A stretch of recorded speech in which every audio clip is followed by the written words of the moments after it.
create the first dimension, all we need is a line joining any 2 points. A first-dimensional object has length only, no width or depth. If we now take our first-dimensional line and draw a second line crossing the first, we've entered the second dimension. The object we're representing now has a length and a width, but no depth. To help us with imagining the higher dimensions, we're going to represent our second-dimensional object as being created using a second line which branches off from the first. Now let's imagine a race of two-dimensional creatures called flatlanders. What would it be like to be a flatlander living in their two-dimensional world?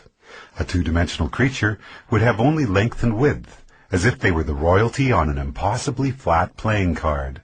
Picture this. A flatlander couldn't possibly have a digestive tract because the pipe from their mouth to their bottom would divide them into 2 pieces. And a flatlander trying to view our three-dimensional world would only be able to perceive shapes in two-dimensional cross-sections. A balloon, for instance, would start as a tiny dot, become a hollow circle which inexplicably grows to a certain size, then shrinks back to a dot before popping out of existence. And we three-dimensional human beings would seem very strange indeed to a flatlander. Imagining the third dimension is the easiest for us because every moment of our lives, that's what we're in. A three-dimensional object has length, width, and height. But here's another way to describe the third dimension. If we imagine an ant walking across a newspaper which is lying on a table, we can pretend that the ant is a flatlander, walking along on a flat two-dimensional newspaper world. If that paper is now folded in the middle, we create a way for our flatlander ant to magically disappear from one position in his two-dimensional world and be instantly transported to another. We can imagine that we did this by taking a two-dimensional object and folding it through the dimension above, which is our third dimension. Once again, it'll be more convenient for us as we imagine the higher dimensions if we can think of the third dimension in this way.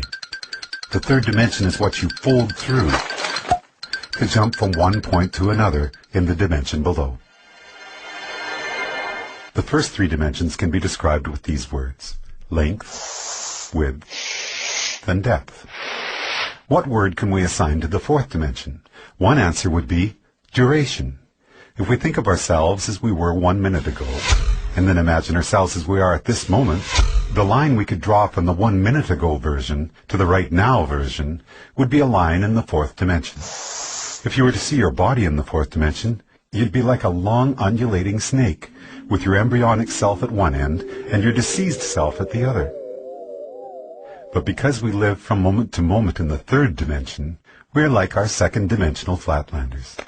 Just like that flatlander who could only see two-dimensional cross-sections of objects from the dimension above, we, as three-dimensional creatures, can only see three-dimensional cross-sections of our 4th-dimensional self.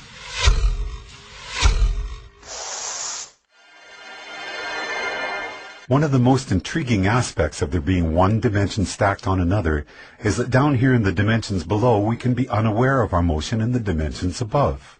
Here's a simple example.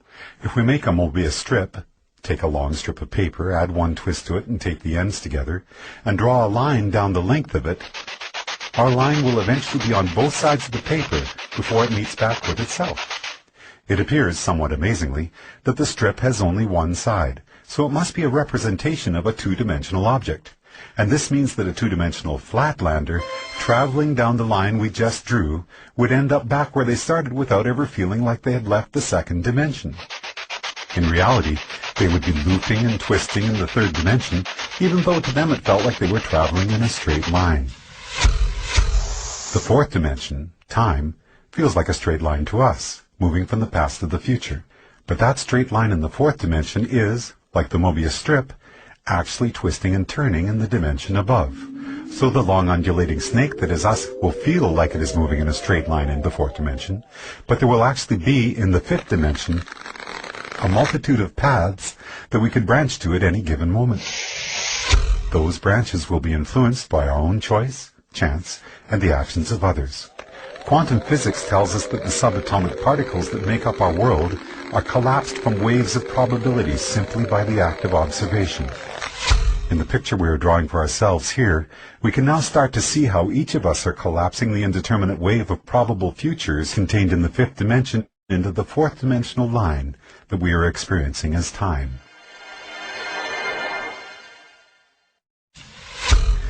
What if you wanted to go back into your own childhood and visit yourself? We can imagine folding the fourth dimension through the fifth, jumping back through time and space to get there. But what if you wanted to get to the world where, for example, you had created a great invention as a child that by now had made you famous and rich? We can imagine our fourth dimensional selves branching out from our current moment into the fifth dimension. But no matter where you go from here, the great child inventor timeline is not one of the available options in your current version of time. You can't get there from here, no matter how